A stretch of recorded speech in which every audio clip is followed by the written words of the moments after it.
jours après l'arraisonnement du Dignité Al-Karama par l'armée israélienne, par la marine israélienne, hier, dans les eaux internationales, puisque le bateau, après une odyssée qui a commencé en Corse, est passé par la Grèce et ensuite la Crète, plus quelques îles, il est arrivé à environ 50 miles des côtes de la Palestine, en face de Gaza, et bien entendu, comme l'année dernière, il y avait 3 bateaux israéliens porte-missiles, plus plusieurs canots portant des soldats qui sont montés à bord, qui ont arrêté le périple du Dignité Al-Karama. Nous dénonçons ici un nouvel acte de piraterie maritime en haute mer, puisque l'action s'est passée dans les eaux internationales. Certes, ça s'est passé plus doucement, si on peut dire, que lors de l'assaut donné par les Israéliens contre le Marmara, qui avait causé 9 morts turcs la dernière fois. Mais même sans violence contre l'équipage et les passagers, il s'agit d'un acte de violence, puisque ce bateau français, acheté grâce à la solidarité de dizaines de milliers de Français et de Françaises, a été stoppé militairement alors qu'il transportait un équipage et des passagers pacifiques, dont le but, une fois que les autres bateaux de la flottille au Gaza avaient été interdits de naviguer, dont le but était de représenter symboliquement l'ensemble de la flottille. Et pour cela d'ailleurs, en plus de la douzaine de Français qui se trouvaient dessus, il y avait d'autres passagers internationaux, parmi lesquels un Suédois, un Grec, un Canadien et l'équipage. Ce qu'il faut dénoncer en plus de cet acte de piraterie habituel de la marine israélienne, de l'armée israélienne, c'est bien entendu le silence complice de l'ONU, de l'Union européenne et en particulier pour ce qui nous concerne, du gouvernement français.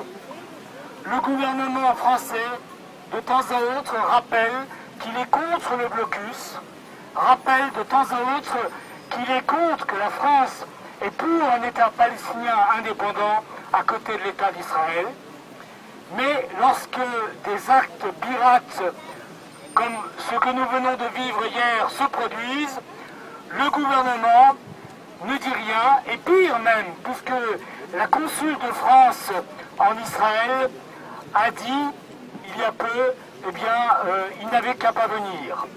Elle a quand même été obligée d'aller les rechercher dans la prison près de Tel Aviv. Et vous le savez peut-être, ils sont actuellement dans l'avion qui les ramène ce soir à Roissy, Charles de Gaulle. La douzaine de Français, il est prévu qu'ils arrivent ce soir à Roissy. Nous sommes bien entendu tout à fait contents qu'ils aient été relâchés si rapidement. De même d'ailleurs que les autres passagers internationaux qui ont été renvoyés dans leur pays. La seule qui est restée chez elle, c'est la journaliste Amira Haas, du journal israélien Haaretz, qui était sur le bateau, ainsi d'ailleurs que 2 journalistes, caméramens et journalistes de Al Jazeera, dont je n'ai pas de nouvelles précises actuellement. Amira Haas, bien entendu, dans le port israélien d'Ashdod, était chez elle et elle a pu repartir libre. Les autres ont tous été expulsés par le gouvernement israélien. Donc nous élevons la plus vive protestation contre cet acte qui ne nous étonne pas de la part d'un État voyou qui depuis des dizaines d'années ne respecte aucune des résolutions internationales votées à l'ONU.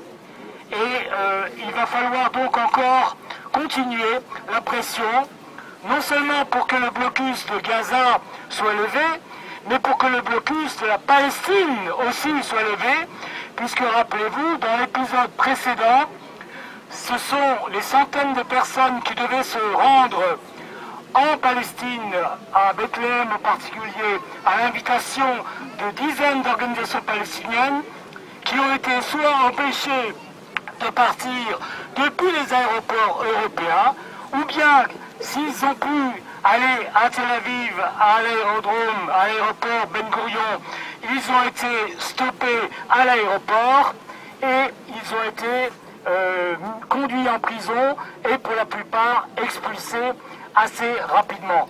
Seuls quelques dizaines d'internationaux ont réussi, semble-t-il, à passer et ils se trouvent actuellement probablement encore en Palestine, dans les territoires occupés par l'armée israélienne.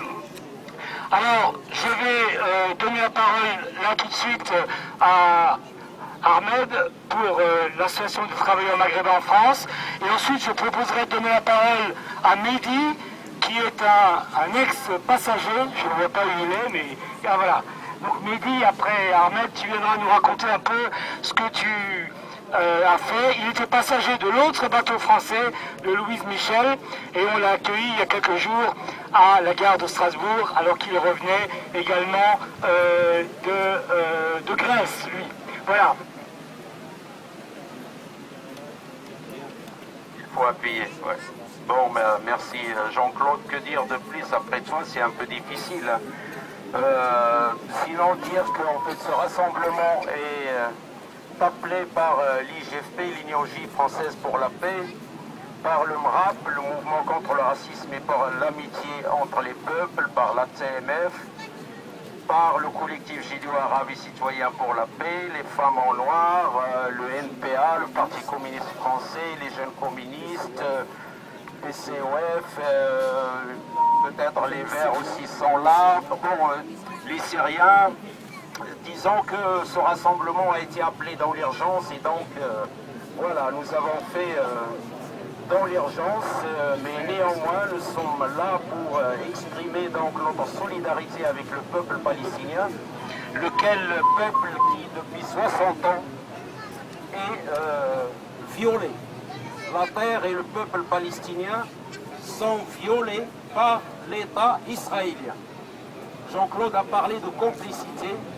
Nous rendons aujourd'hui responsables de ces crimes et de cette piraterie maritime de l'État d'Israël. Nous rendons responsables le gouvernement français, l'État européen, les États-Unis et les régimes despotiques arabes, lesquels régimes instrumentalisent aussi à leur tour la Palestine pour affamer et opprimer leur peuple.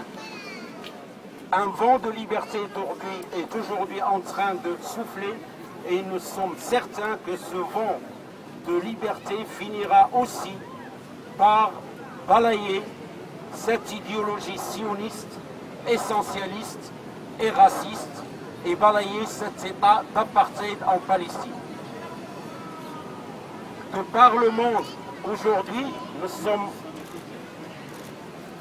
nous savons qu'il y a plein de bateaux chargés d'armes de destruction massive. Le bateau Al-Karama, comme son nom l'indique, était chargé de 16 pacifistes internationaux pour la protection du peuple palestinien, chargés de dignité. De la dignité, et je pense que c'est ça qui dérange l'État d'Israël aujourd'hui.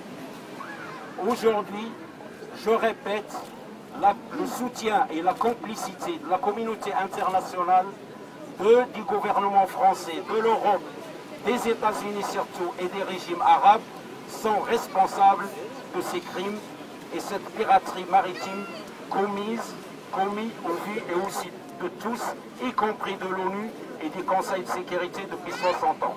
Aujourd'hui, nous disons halte à cette injustice et nous saluons cordialement les responsables associatifs, les militants israéliens et palestiniens qui sur le terrain se battent pour vivre en paix et en intelligence entre tout le monde, entre musulmans, entre juifs, chrétiens, croyants, non-croyants, vivre en paix et en intelligence. C'est ça que nous souhaitons et c'est ça que nous voulons.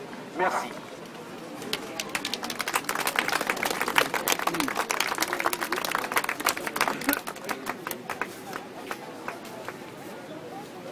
Juste après-midi, si certains veulent prendre la parole, la formule est toujours la même. Hein. La parole est libre.